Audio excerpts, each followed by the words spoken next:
If you like Harley Benton and guitars in general, you probably saw that last week Agufish long awaited signature guitar was finally released. And it was everything I could ever hope for. All the specs are probably where I thought they would sit. We'll go through about that more in a little bit. But when they released it last week, it was just one thing I was missing. And that was more colors.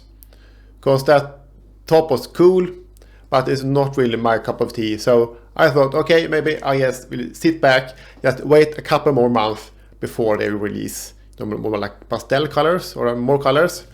But boom, yesterday evening I saw that they released another batch of new colors. So just a week after. So I actually ordered one. And if you look at the color of my shirt, maybe the guitars behind me, you will think I picked one of the new colors, but I will come back to that in a little bit. First, a short recap. If you're not in the Harley Benton loop, Agufish is a YouTuber which has previously collaborated with Harley Benton to help them with, improve their models. And he also had a small run of signature guitars a couple of years ago, which sold out very, very fast. And I think the one released last week also sold very, very fast. And I think they were supposed to release new models, but then the pandemic happened and everything was slowed down and took a very long time. And he teased this, I think it was 1 or maybe 2 years ago. But now it's here and we are all happy for it. First, I want to discuss the pricing. The custom one retails at about $645. My guess was that it was going to land between 500 maybe 600, so not so far above that. And these new standard ones are about $500. So I think it's a fair price point nowadays. I think it's a bit expensive perhaps for Harley Benton, but if you look spec by spec, I think it's worth it. For comparison, the new-ish custom 3 models they released this summer is about $330. So the custom one is almost twice that. So I don't know if it's worth it in that comparison, but on the other way, if you compare it to, let's say, LTDs, it is between the 401 and 256 series. So, and I think that's probably thereabout you should compare this model to. And if it's worth it compared to the other guitars, the Fusion 3 and the Custom 3, I think for me, the neck profile on this one, I think fits me better because it's custom. It's like a ESP-ish U form, which I really like. And the Fusion one was too chunky for me, so hopefully this will fit my tiny hands better. And honestly, if you compare these Agufish ones with the ESP comparable ones, spec by spec, goes to Harley Benton, always wins.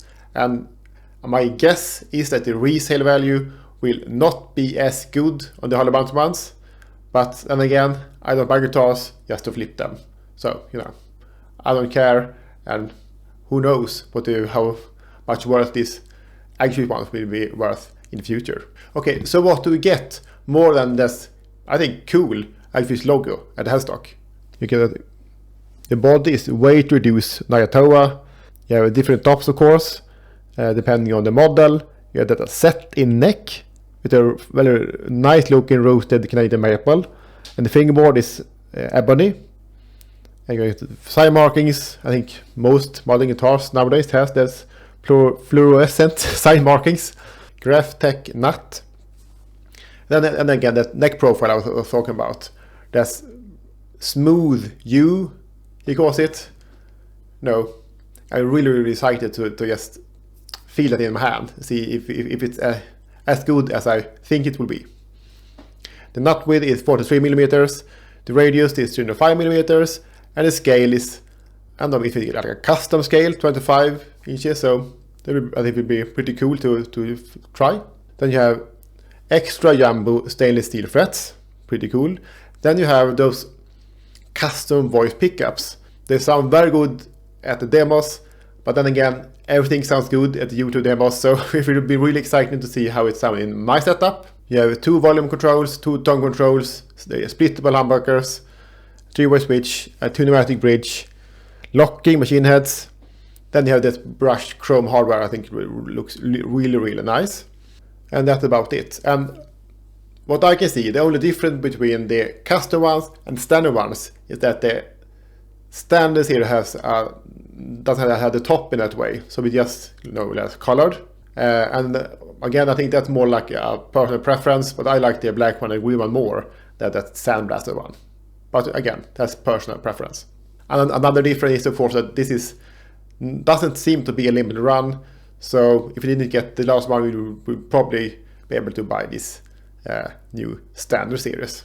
And so a lot of comments that a lot of people wished for that it wasn't just a limited run, because of course then just a limited amount of people will have it. And if you don't have the money just at this second, you're out. So I think it's really nice now that it seems to not be the case with the standard series. So which one did I choose? You maybe guessed this beforehand, but I firstly thought about buying the green one. I was this close to pull the trigger. I liked the color, like the headstock and everything. But then I saw the binding. I know, but I don't think that the black binding really suits that color scheme. So I was a little bit put off by that. So then I went to the black one. I think the black one was amazing, very classy. And I think the black with that hardware looks really, really cool. I also like that whitish binding around that. So that one is on its way to me as we speak.